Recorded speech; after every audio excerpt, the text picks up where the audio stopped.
বহুত দুখত এটা গান লিখিছিলো, সোণাৰে সজোৱা পূজা জহি হৈ যায়। আপোনালোকে চাগে শুনিছে। সেই গানটো আচলতে এই গোটেই কনচেপ্টটোৰ ওপৰত লিখিছিলো মই, সোণাৰে সজোৱা পূজা।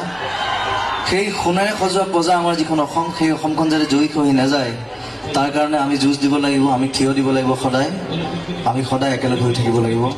সোণেৰে সজোৱা পূজা জহি হৈ যায়, কোনে আজি সাজিবহি পাৰিব দুনাই। সোণেৰে সজোৱা পূজা জহি হৈ যায়, কোনে আজি সাজিবহি পাৰিব দুনাই। এধানি এধানিকৈ মেদিনী হেৰাই, সাঁতোৰঙী ৰামধেনু দাঁৰত লুকাই, কোনেও নুবুজে কাকো।